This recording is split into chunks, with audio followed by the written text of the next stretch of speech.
All right, MYB community, definitely stand up here for episode number 222 of the Minding Your Business podcast, entrepreneurship, real estate, trending news. There's no business like minding your own. I'm your host once again, Champ Ron. So glad to have you join us once again, recording this on November the 18th. It's my mother's birthday today, and so definitely happy birthday to her on today. And I'll be speaking with her definitely, because if you don't call your mom on your birthday, there's going to be, if you think you're struggling with the pandemic, don't call your mom on her birthday. You're going to have another price to pay. That's for sure. Subscribe to the podcast, 5-star, wherever you get your pods. That helps us to continue to grow the podcast community here with the MYB community. But yeah, definitely don't forget to call your mother, MYB community, if she is still around and still living. Definitely do that. Hope this finds you well, and we have a tremendous guest today that's joining that we're looking forward to. We're going to learn a lot from. Has a very vast experience on a number of different fronts, and is there in the Utah area. Joined his company AgilePQ in 2017, just with, again, extensive experience in kind of growing those early stage companies, and experience with nanotechnology and in automotive areas, and carbon nanotube, just all the different things that we can get into just from that tech space, and just, has a tremendous reputation for leading organizations, whether it's through the startup phase and then beyond. So Paul Clayson is our guest today, who joins us as the CEO of AgilePQ. Paul, thank you so much for taking time to join us. It's a delight to be with you. And I'm going to remind you at the end to call your mother, because I don't want this to be your last podcast. Yep. So I got to take care of Mama, Paul. That's for sure. So yeah, I'll need that. I'll definitely need that reminder. Definitely. So let's jump right into it. For yourself, Paul, you got a tremendous background. I know you've got a lot more that you're looking to do, but if you want to take a journey with us back and kind of bring us to the present of yourself and kind of how you got to where you are. Well, life is a journey, that's for sure. And especially when you're involved in startups and leading edge technologies, it's an incredible journey. I remember back when I was growing up on a cattle ranch and a farm in Idaho. I remember that I could not wait for the day that I could get off that farm, because the work was just constant, 24/7, having to take care of cattle, having to get up in the middle of the night to birth a calf, or having to change the water on the crops, and being late for ball games because I didn't get my work done. I mean, I could not wait to get off that farm. Then I grew up and decided that it would be really fun to get into technology startups. And after I did that, I decided I wanted to go back to the farm where I wouldn't have to work so hard. Yeah, it is a journey that requires a lot of work, and it requires a lot of being nimble and focused, and making sure you know what your vision is, and doing things the best you can, and avoid doing things that you shouldn't be doing at all. Right. Those are critical things. So my journey took me through multiple phases of my career. For quite a while, I was not in technology startups. I was involved in politics. I was a chief of staff to a couple of congressmen, worked in the White House for a couple of presidents, and did some work there, and then got into the investment business. And from there, I decided that I really liked the thrill of building something. So I left that more stable, secure environment of investment and went into the world of startups. And that began a journey that for the last 20 years that I've been on. Yeah, definitely. Your political experience, let's go there, because that's intriguing. So who were the presidents that you worked under on their teams? I did work for both Ronald Reagan and George H.W. Bush, and then a couple of guys that I'd known way back that I trained in my responsibilities asked me to come and do a couple of events when George W. Bush was traveling. I used to do logistical setup for when they traveled with advance work. Yeah. Did you have much interaction with them? And if you did, how would you compare them? Yeah, I've got some great pictures with them. I was able to talk to them. They're very, very different people. I thought that George H.W. Bush and Barbara Bush were two of the most human, caring individuals that I've ever known. I was waiting for time to get the president out. I was telling him, you got to get on stage. The crowd is out there screaming and roaring for you. And a woman had just come up to him and told him that she had a son just diagnosed with Crohn's disease. And he turned to me and said, I'm going to be 15 more minutes because my son has Crohn's and I need to give her the best doctors in the world. That's an example of exactly who they were personally. And I think that was phenomenal. Reagan was a really, really interesting guy, funny, and great communicators of all time. Just amazing. Knew his role, and he played that role and made the country better because of it. Yeah. Gotcha. Well, that had to be just some experience, just, being on their teams and being able to experience them at different phases, through their presidency. And so you transition from that then, Paul, and you get into the investment business. What were you kind of walk us through that period? That's a little bit more of a kind of a corporate life for you. Like you said, a little bit more stable. Kind of walk us through that pathway of, kind of what that journey entailed. Was it, were there certain commodities you were, helping investors with, or, give us a little color there. Yeah. So I was not in the VC world. I was in the asset management world of investment. Yeah. And, I went into that after politics so that I could maybe get some more stability. Being in politics, you're always gone and you're always doing things outside the home, and I wanted to watch my kids grow up. So, so I went into the investment business, and it was a very interesting time. And what that did for me in managing assets such as stocks and bonds and cash, and occasionally some private placements, mutual funds. We started a mutual fund. We did a lot of different things but what that did is it taught me about corporate finance, the various pieces of corporate finance, and how they work, and how they accrue to a business success or failure, the key aspects of what to look for. I had studied political science in school, and so I had to do a crash course of accounting and investing and learn a lot more from that. And I never became an expert, but I learned an awful lot about corporate finance that aided me later on. And through my political career and through the investment career, one of the things that I learned was strategy. And that's really what I ended up focusing on. What is business strategy? How do you strategize? How do you make it work? And how do you put the finances and the financial strategy behind that to support the efforts that you're attempting? Yeah. Yep, definitely. And so then, I'm kind of putting the pieces of the puzzle here together, because it's interesting that you transition from kind of more corporate and then conservative, kind of career paths, then into startup, which is, can be very, or viewed very unstable, right? But there's a trade-off with that, because there's probably a lot of excitement then for you to kind of start something from the ground up and kind of see it grow and kind of incorporate your views, your experience, your culture, that sort of thing into an organization. So Paul, what made you, or what inspired you to then transition into the startup realm? Well, you're leading edge. You're seeing what's happening in our world right from the very start, whether that's in digital technologies, whether it's in software, whether it's in hardware, whether it's in physical sciences, nanotechnology, whether it's in energy systems and solar energy or whatever it might be. You can really lead and be on the cutting edge of where our world is going. That's very thrilling to me. It's very fun for me to be at the forefront of those kinds of things and see what's coming and participate in some of them.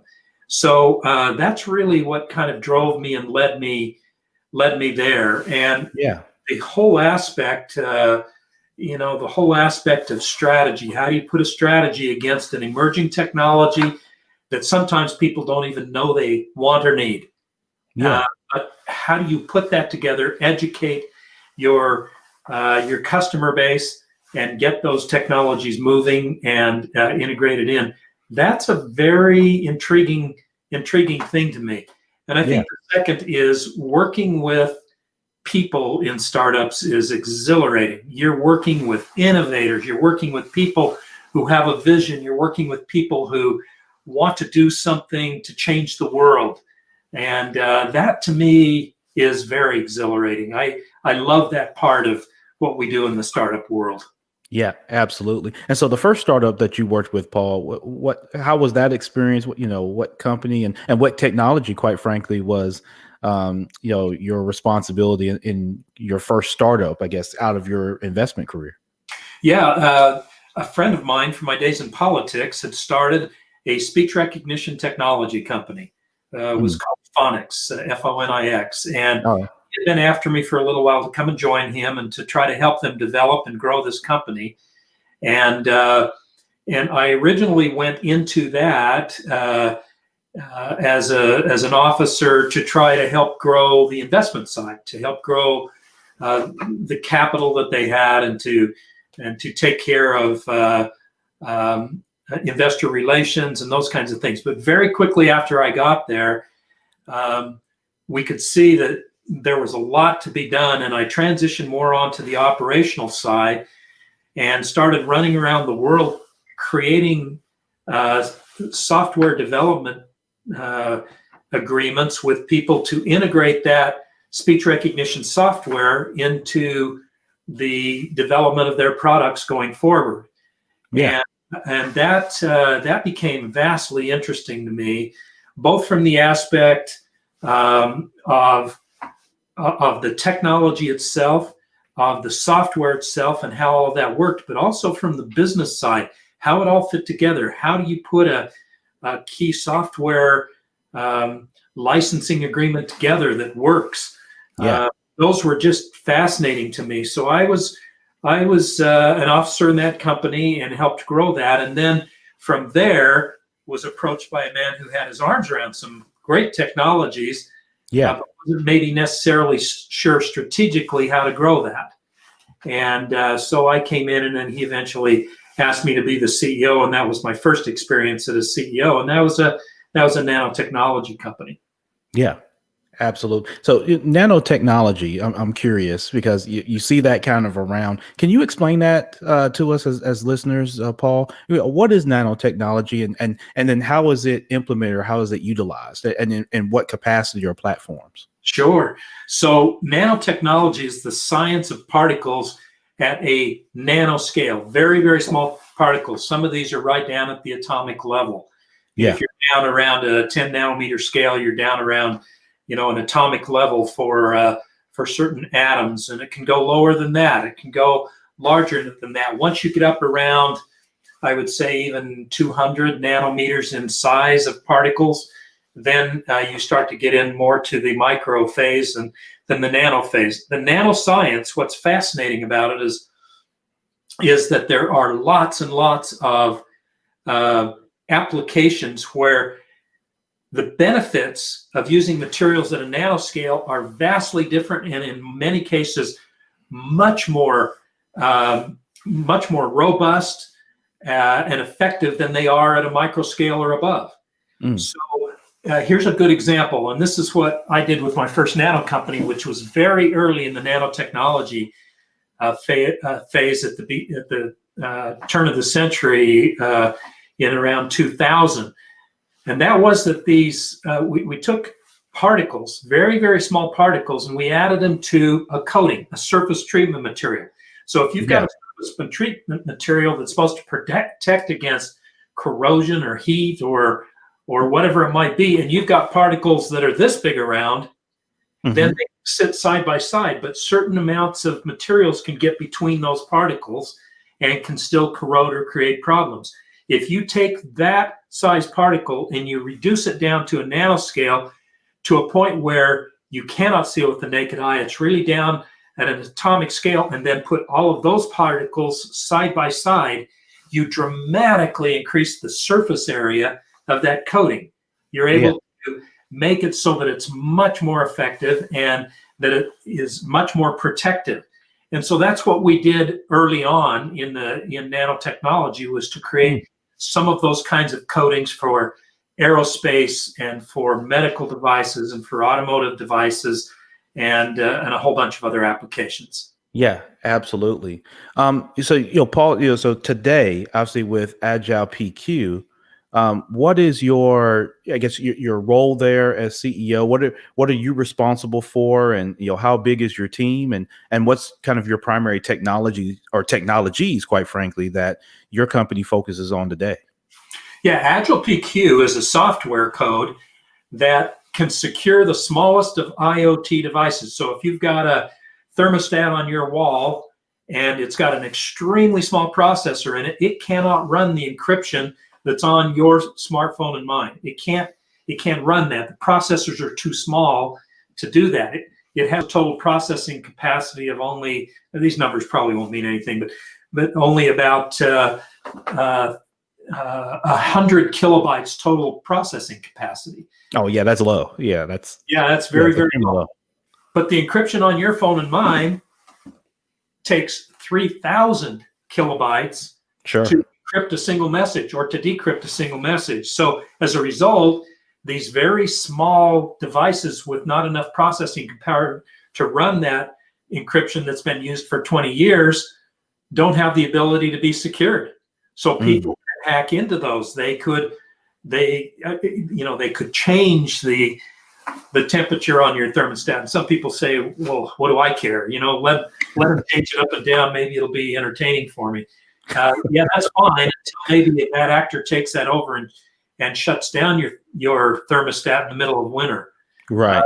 And you cannot get that back online. Now you've got a problem.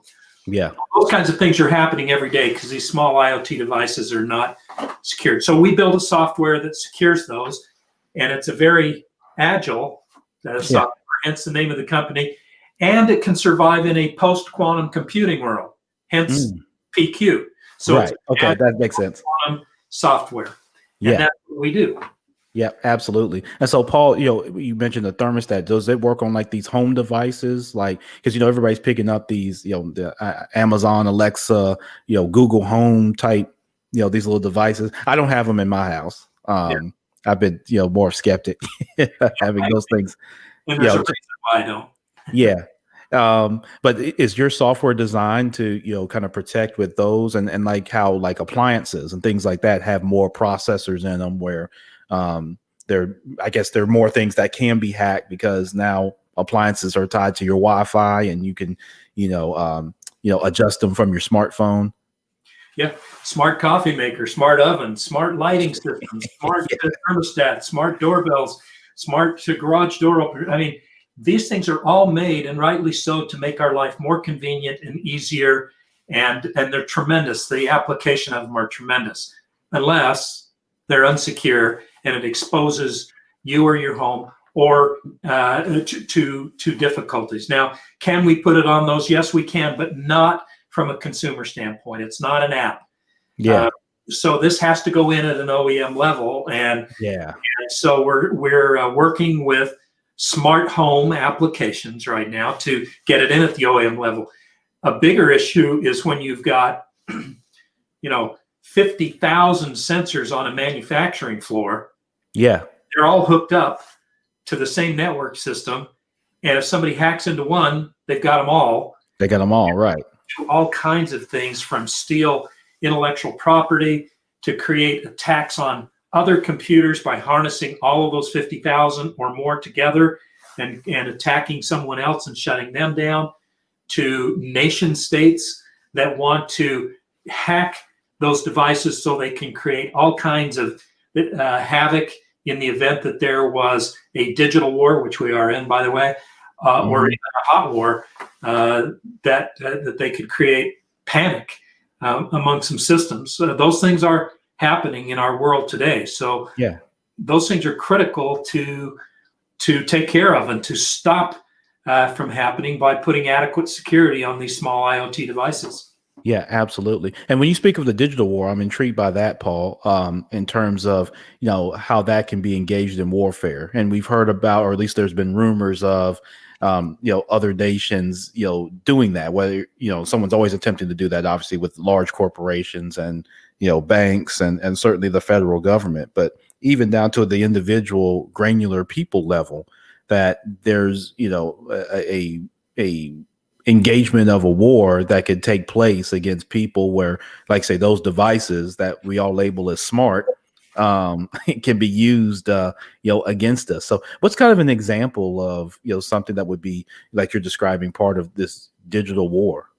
Well, Ron, this is really serious business as you're outlining it here. It's very, very serious. There's an estimation that by the end of 2021, there will be 35 billion of those IoT devices all over the world, and by the end of 2025, there will be 75 billion of these devices. And the largest attacks of these are perpetrated by organized crime, by insiders that want to get information for clandestine purposes, by systems administrators that are using these for clandestine purposes, by nation states. And they're primarily focused on financial, espionage, disruption of process and systems, political advantage, and retaliation. Those are the big five.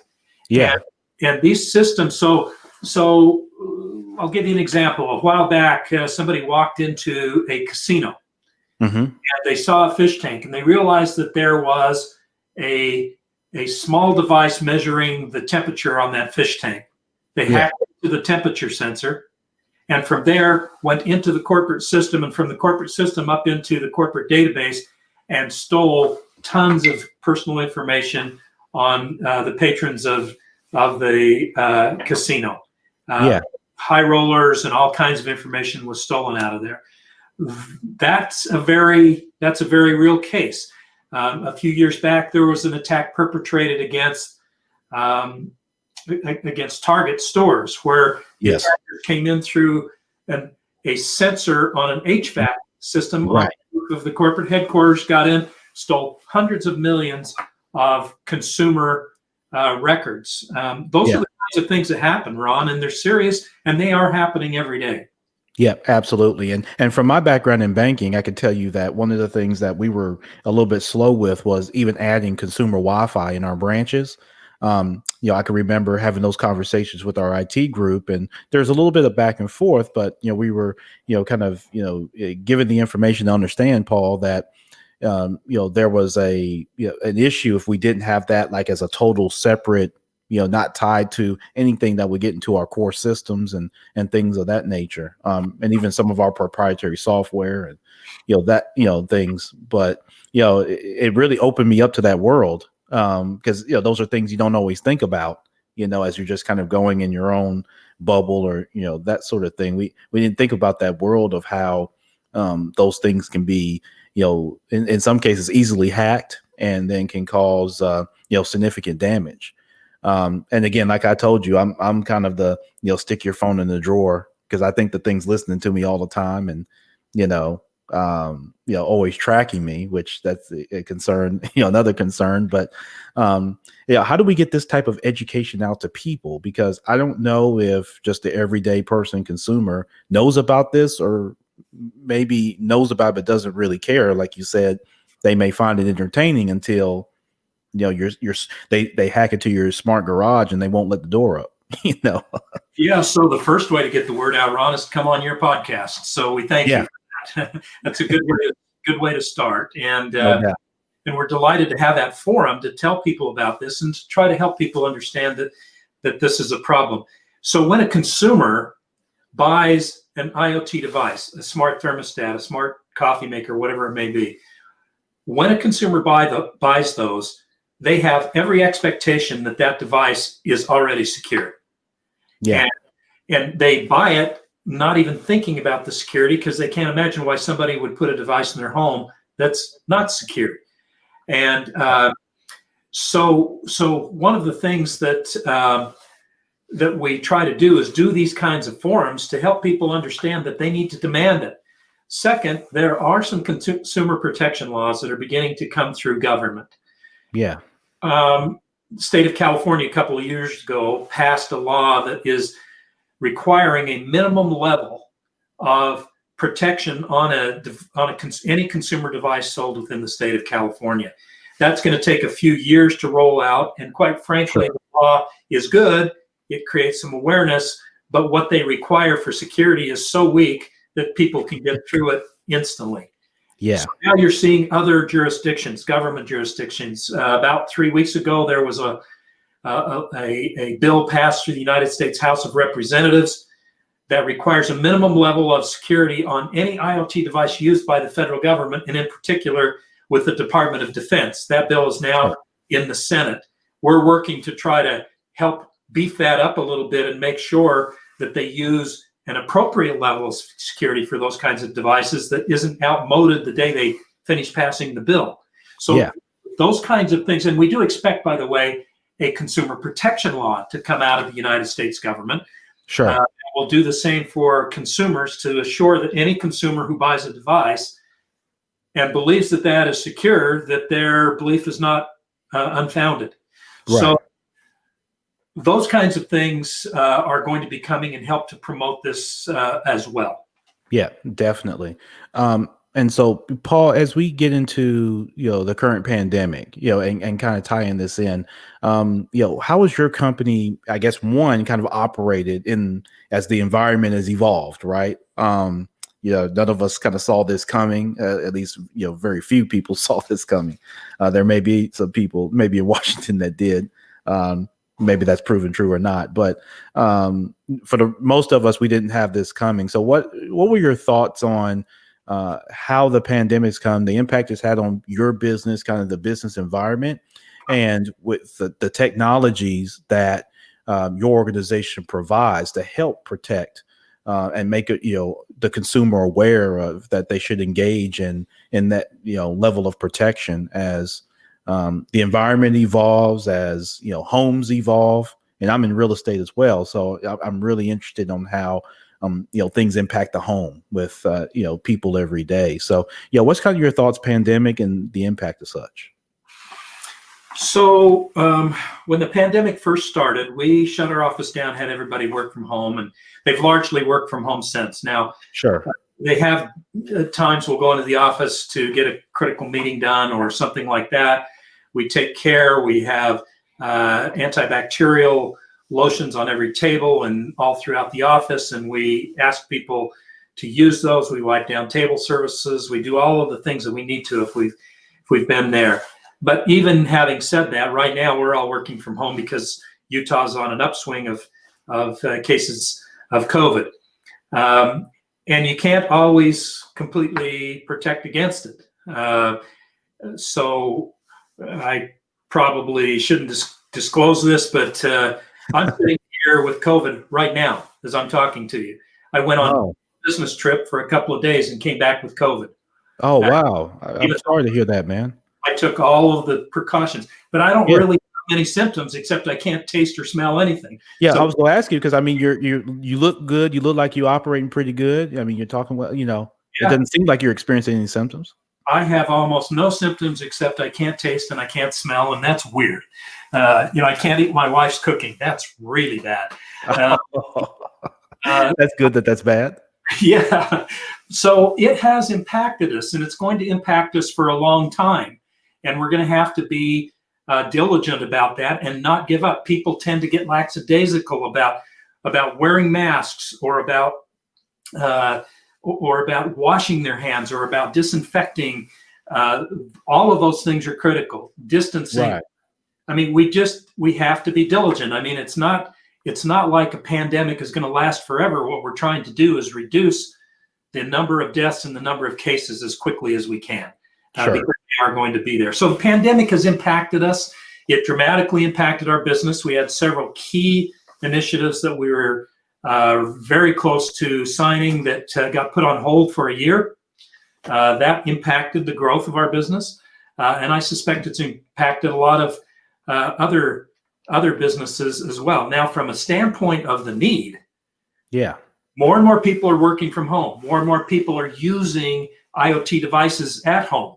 While they're there, more and more people are using their smartphones, their tablets, their laptops, their home computers that has led to a dramatic upswing in security breaches. Sure. We have got to now step back and say, all right, let's get more serious about layering various types of security on all of our devices to assure that these are not being breached while we are all safely sequestered at home, but yet we are unsafely giving away all kinds of trade secrets and information through our digital systems. We've got to pay attention to both. Yep, definitely. And I know that Zoom, came under, fire, as the pandemic, came on. One, they were right place, right time, and benefited, and they were a huge benefactor. As part of being the benefactor, though, of course, there was some of the security breaches that were a little more high profile, and other companies, I'm sure, in that that video virtual space, took some hits with that too. And so, you make a great point in that oftentimes we don't think about that because we think of the ease of how this technology has worked when, many in the home environment. See, normally, like during the day, most people are at some kind of office. So we, or school or something like that. So we tend to be kind of gathered, in one place. And now everybody's a lot more dispersed because everybody's, like you say, in the comfort of their own home. But at that level, whereas at a corporate level, this, that companies, or certainly you hope so, but they tend to make that investment in things like security. So if you got a company that's got 2,000 employees and all 2,000 are under that same level of kind of security blanket.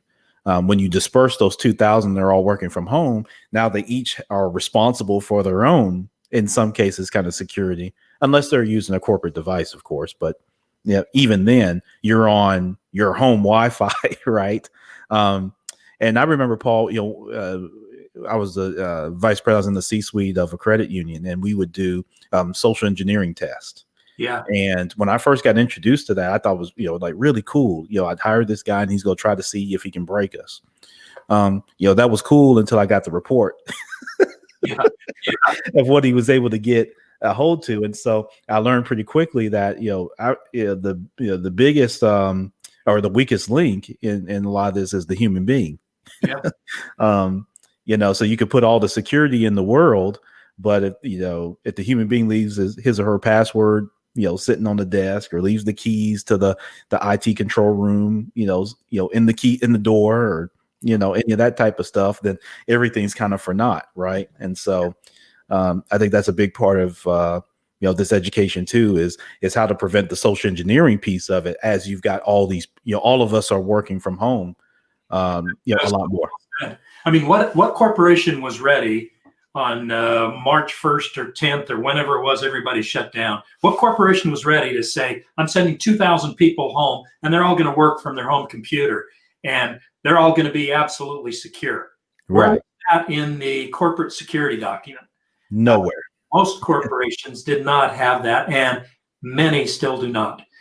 So it's something that we need to be aware of and continue to prepare for. And especially if people are using extraordinarily small devices like IoT devices, the corporations need to take particular interest in that and secure them. There's an interesting study. It was done by the Santa Fe group out of Santa Fe, New Mexico, here a couple of months ago. Yeah. And they were doing risk assessment of corporations, and they said, how many companies in today's world know where all of their IoT devices are located on their corporate network? Yeah. And 25% of companies knew where some or all of their devices were. Right. They get hooked up. People and workers hook them up and put them on the corporate network, and the corporate network doesn't even know they're there. Right. That's the scary thing. We have to get beyond that. We have to track devices, get them secured before they get on the network and get breached. Yeah, absolutely. And it's the tracking of it all the way through, even when you have employee turnover. So, one of the things I always would see in the bank, and one thing that would always chap me, is if we didn't do a good job of, securing a device when an employee leaves, whether they leave voluntarily or involuntarily. Oftentimes you'll find that, we never, retrieve the device, or that's never turned back into us.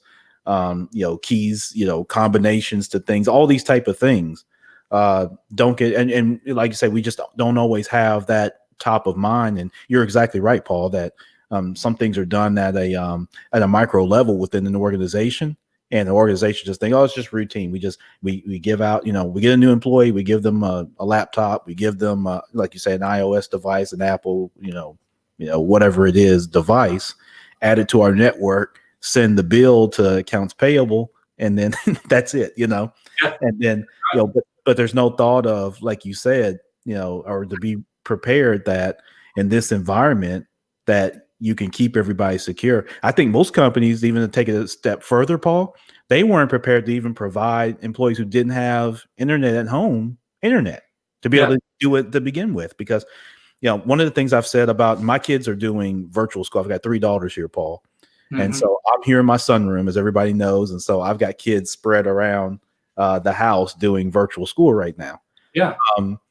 So one of the challenges that I've seen is from house to house, and I've said this about school, that, and it's kind of the point I was just making, you get 1,500 to 2,000 kids in the school. There's one standard, right?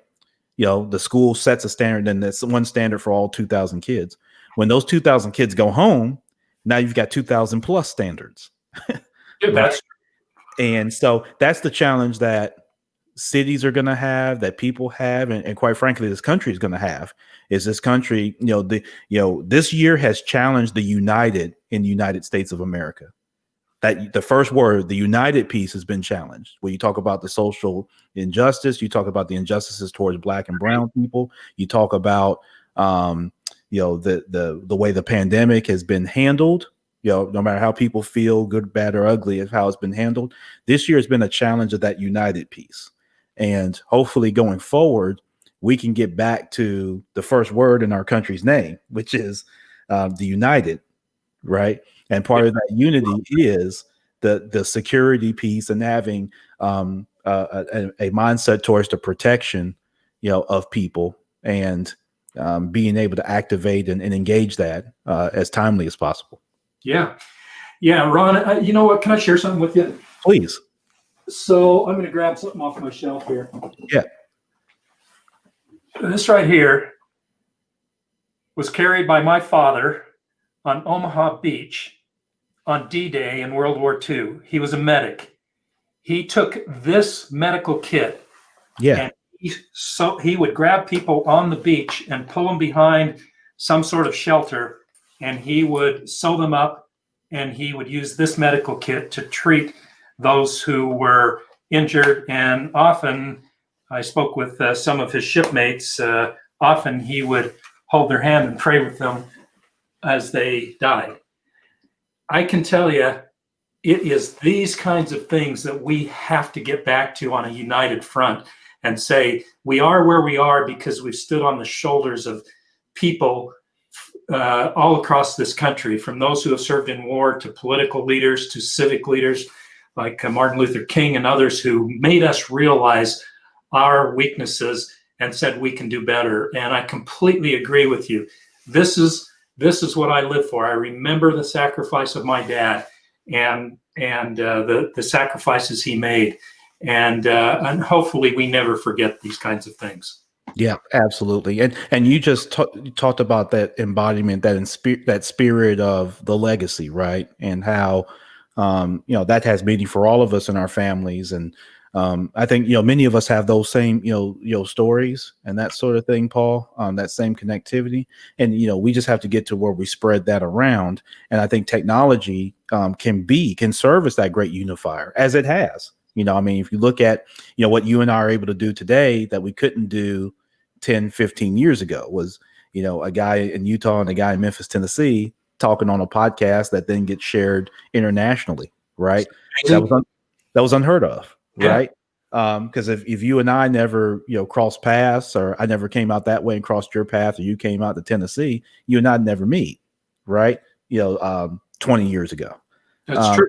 And so that's how, things have changed. So, technology becomes that, pathway or platform for unity, right? We all are walking around with these things, right? We're all interconnected. We can get news at the same time from a notification, that sort of thing. We don't have to wait for the newspaper to come out tomorrow. And if you're a subscriber, you get it. If you're not a subscriber, you don't, right? True. but I think it's it adds a responsibility, for all of us, and then those of us that are business leaders. So MYB, as you're listening to this, whether you have a company and it's just yourself and you're a one man or one woman show, or if you're listening to this and you're responsible for 20,000 people. I think how we engage that culture and utilize technology as a unifier. I think is going to be critical to what our country looks like here over this next half century. It's going to be very critical. You're doing good work on this podcast, Ron. Yeah, I appreciate it. But yeah, that's what it's about. This podcast is, while we focus on, the kind of the lifestyle of business and that sort of thing, Paul, we like to, share that kind of organic, education and kind of make calls for action for us to, again, and you hear me say it at the end of the podcast, we all just want to be a little bit better for ourselves, for our families and our communities. And if we can, keep these type of things in mind as we utilize technology. And, one of the things that, and I'd love to get your opinion on this, Paul, is one of the challenges we have is technology can be used to divide, right? And we see this with, sometimes with social media and things like that, where many of us just look for ways to, to kind of whine and gripe and, complain and argue and debate, right? So that connectivity allows us to do that, right? And not have a unified mind. Do you see that a lot, kind of in your walk? And is there something in technology that can help, stupid people on the internet? Yeah, shut it down. Not really. It's shut it down. But yeah, we see it all the time. We see it all the time. When I was in grade school, I had a grade school teacher one time that used to always tell us that she'd hear somebody say something negative or criticize somebody, and she'd say, all right, you got it out. Good for you. Now you must give two things that are positive about that person. Right. That gets lost in our world today. Everybody has a forum to criticize or to be negative, and that isn't going to change except by personal discipline.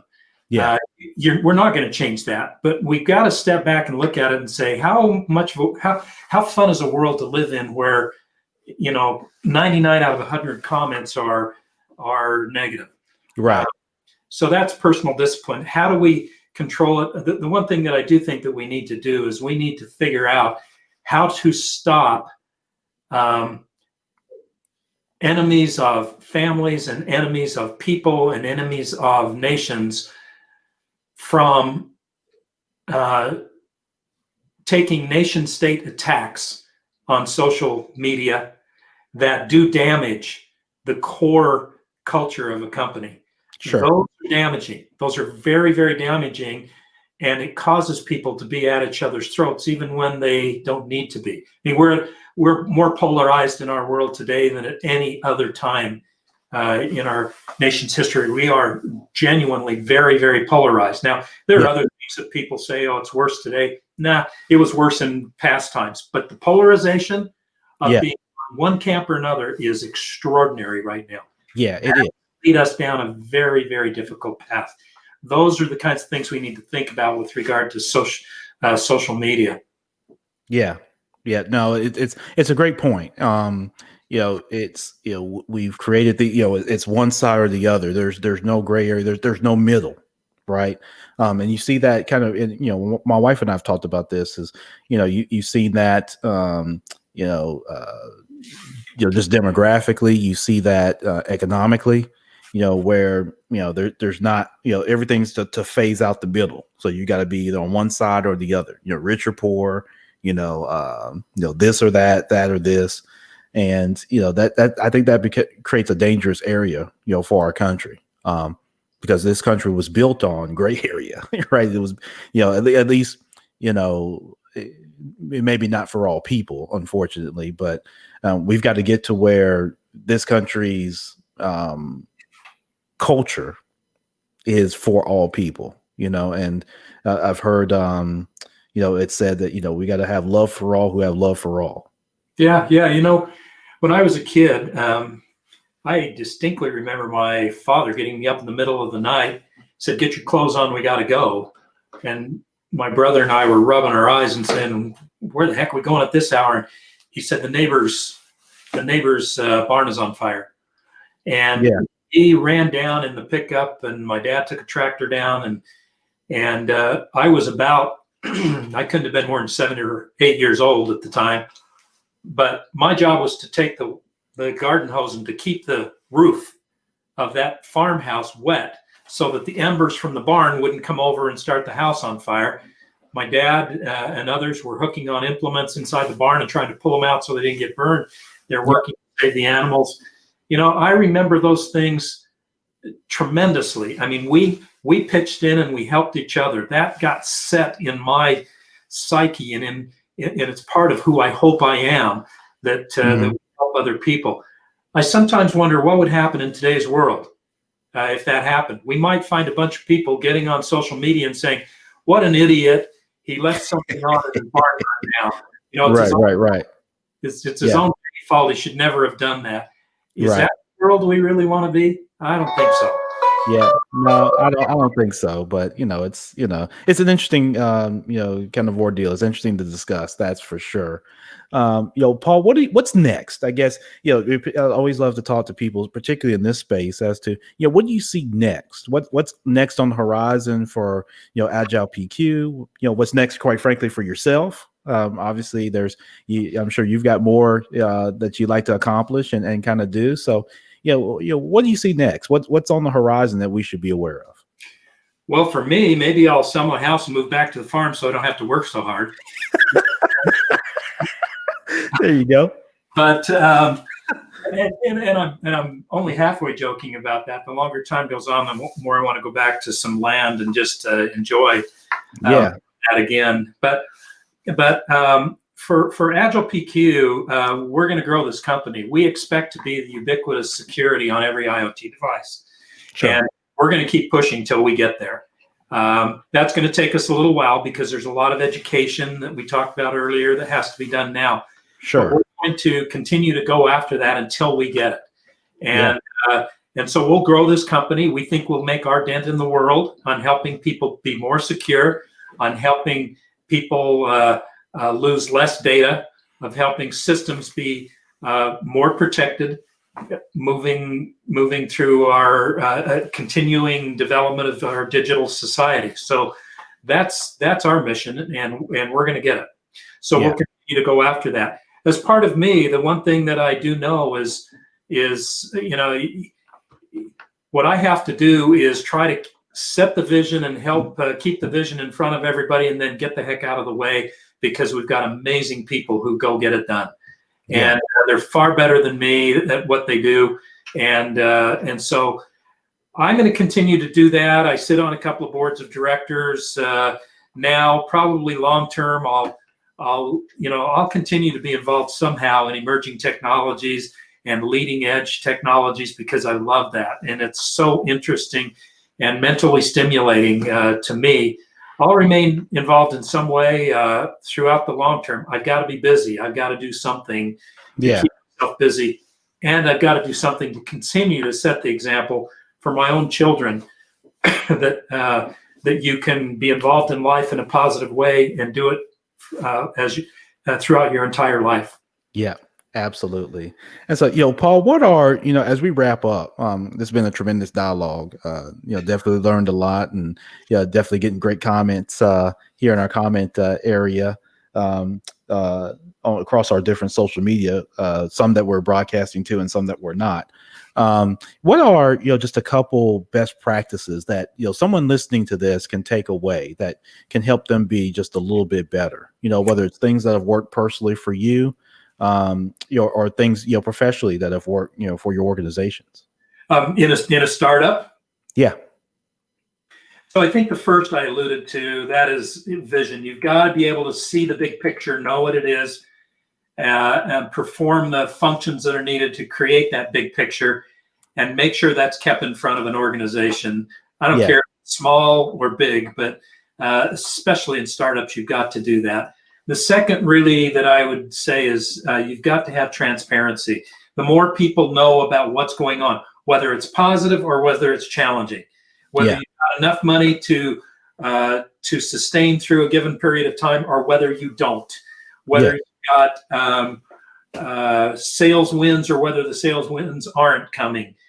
You've got to be transparent with the entire organization and ask the organization continually to step up and help in various areas, because in a startup, everybody's got multiple jobs. It's not a single focus. So people often will come up with the best ideas when their backs are against the wall. Yes. And I would say the third thing that is really critical is to avoid things that don't matter, because there's I constantly say internally, there's no value in doing well that which we should not be doing at all. Right. You can get caught up in things so easily. You can end up chasing all kinds of things that will take up engineering and business and sales time. We have to carefully look at potential customers who maybe like what we're doing, but they don't have any intention of buying until some time way down the road. We have to be able to ascertain that and very kindly put them on a drip list, but not spend valuable time, engineering and business time, chasing something that's not going to bring results in a near term that we need. So avoiding things that don't matter is also very, very critical. I think those three are three of the biggest that I look for and that I try to utilize in our organizations. Yep, absolutely, Paul. And I love those, having the vision, within the organization on direction and things like that.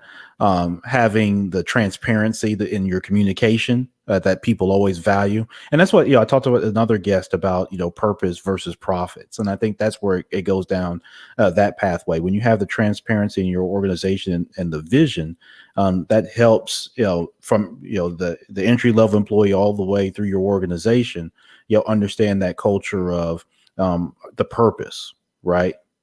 That fuels your mission. And then I love that quote that you gave that, there's no value in doing, things, or doing well with things that, we shouldn't be doing at all. That's something I would take and be able to quote you on, because I like that. I like to be able to share that in my organization as well. That, understanding that, you can't have the squirrel mentality and chase everything, and, doing something well, again, that you shouldn't be doing to begin with, I think really applies personally and professionally, as do the other two. But that one really, I think, speaks to us. Feature creep and never finish syndrome are two things that kill startups quicker than almost anything. Yeah. So you have to be able to be very focused on what you should be doing. Yeah, no doubt. I love that. Paul Clayson's our guest today on the Minding Your Business podcast. Paul, how can those that are listening to this, how can they get in contact with you and with your company, and if they have interest and that sort of thing? Sure. So our website is www.AgilePQ.com, and I'll even give you my email address. It's Clayson, PCLAYSON @AgilePQ.com, and I'm more than happy to speak with anybody or connect you with key people on our team that can help us work together or answer questions. Yeah, absolutely. So MYB, if you're in position, and definitely reach out to Paul if you see a value where you can connect, or if you have additional questions about his organization there with AgilePQ, definitely reach out to Paul, and then certainly go to AgilePQ.com. If you do reach out to Paul, let him know that you heard him right here on the Minding Your Business podcast, and definitely support his organization wherever you are and you're listening this. Sometimes that support could just be a nice mention them on social media. Let them know that you heard Paul on the podcast, or just give a positive word. Hey, appreciate what you guys are doing. Love to be able to connect. Hey, I saw this on your website. This is tremendous. Let's get some positivity out there. In the market for AgilePQ. So go on social media, find AgilePQ, and just connect with them and follow them. And that way you can follow their marketing team and that sort of thing, and that'll help you learn more about the organization as well. As we talked about in business, it's about being able to connect, and even with technology and things like that, one thing that'll always be relevant is that human connection. And yeah, keep that in mind even as we grow technology. So, Paul, listen, thank you so much. I can't thank you enough, man, for taking time out and speaking to our audience today. It's been tremendous. Well, it's been a pleasure and an honor. Thank you for having us on here. Hope we can connect again soon. Yeah. Anything we can do for you, let us know. Really great hour we spent together. Thank you. Yep, absolutely. And same, reciprocate that for you, Paul, and your team. If you happen to look out and see where I could be a resource, yeah, I'm happy to do so, and just communication away. So look forward to that. And I'd love to have you back on here at some point in the future as, our environments evolve and, we get into 2021. Anytime. We'd love to come on. We'd love to come on anytime. So thank you for that. Yep, absolutely. So listen, Paul, take care. Best wishes to you and your family. And here's to a tremendous 2021. Same to you. Right back at you. Thank you so much. Take care. Yeah, that was Paul Clayson, who's the CEO of AgilePQ NYB. Listen, before I get out of here, go to champronbrooks.com. I have my real estate workshop. I want to be able to help you. For those that are interested in getting into real estate investing, I'm going to debunk a few myths around real estate investing. One of them is going to be no cash, no credit. No, I'm going to tell you, but I'll tell you why. But don't fret. There are solutions, right? There is a workaround. And so I will provide that as well. But definitely go to champronbrooks.com, register. I think there's just, as of today, there was just like 14 slots left. There's no cost. It's going to be on Zoom, and it's going to be very casual. And I'm just going to go through exactly what I do in real estate and what my partners do. And we'd love to have you join on, and that can help you be, again, just a little bit better in 2021 if you want to get into real estate investing and add, some, whether it's primary or secondary income to your household. So it will be held Sunday, December the 27th at 4 p.m. Central Time. So definitely go out to champronbrooks.com. You can register for free. I'm not sending any spam emails, so I don't sell courses. I'm not going to flood your inbox with a bunch of MailChimp emails and that sort of thing. Anything that comes from me will come directly from me. And so, but let's work together where it makes sense. Okay. Listen, go be great for yourself, be great for your family, be great for your community. And if you keep that in mind with everybody that you come in contact with, we'll all make this place just a little bit better. Champ Ron, the Minding Your Business podcast.